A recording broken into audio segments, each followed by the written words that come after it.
So now we can get into some real cooking, and I'm doing a paella, and you can see I've got some flame, just about enough, and on the side I'm going to do myself a little breakfast of the rest of the tomatoes and a double yolked egg from one of the ducks. What have we got in here? Well, 2 days ago I went running and we found some roadkill, which is a rabbit. I checked it over, it was absolutely superb. Put it in the fridge after I skinned it. Here we've got some quince, just a little bit, not too much. I'd like to have put my own tomatoes in there, but it's been such a terrible year for tomatoes. I think I've got 2 tomatoes this year. Got my own cabbage in there, my own celery, and, well, not my own garlics, but I will soon have my own garlics, and onion, of course. I don't particularly have the best conditions for those vegetables, but as you can see, a lot of it is all homegrown. So what next? How about some, excuse me, garbanzos. So this is my paella.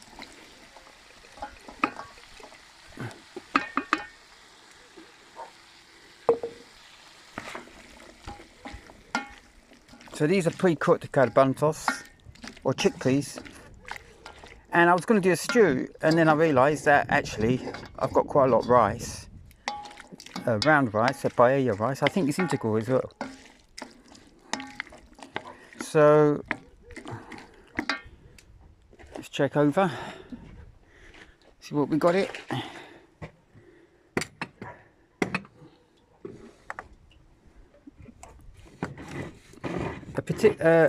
A paella rice is round. It's a typical paella rice is round, and it cooks fast. So once we get this in,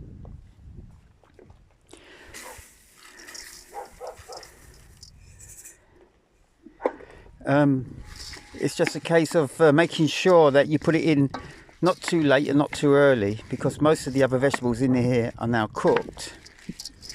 So give everything a good coating. Here we are, in oil, homemade olive oil, of course, that's my main product here, and charcoal,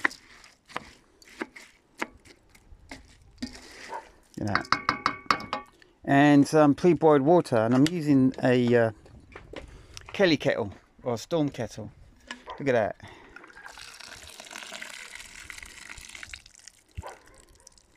Because it can boil water within a few minutes on top of a mountain. Such a fantastic invention. And well, this one's 20 years old now, and it got to the stage where you can still use it with the original base, but I put it straight on top of the fire, and that's why it's all blackened on the outside. But I've got a nice clean one to go camping in the mountains on occasional times. So I chopped up the rabbit this afternoon, and I wanted to see the reaction of my dogs, and they were sort of watching me, and I was doing everything on the top. And once I'd taken all the best bits of the rabbit and left the bone there, then I went over to the food tunnel to pick up some peppers.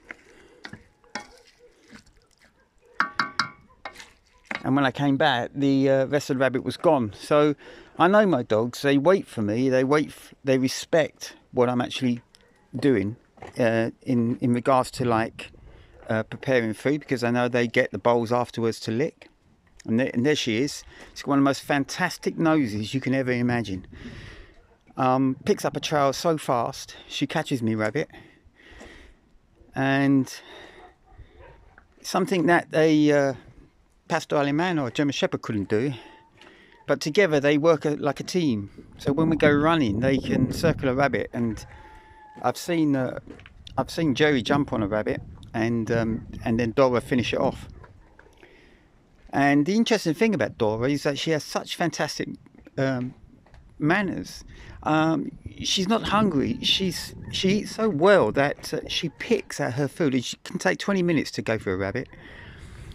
And poor old Jerry here, well, it takes 2 minutes to go through a rabbit. It's a difference in the nature of their dogs. Hunting dogs and dogs that are well kept and are used to having a certain amount of freedom can regulate their own cycles and their own biorhythms.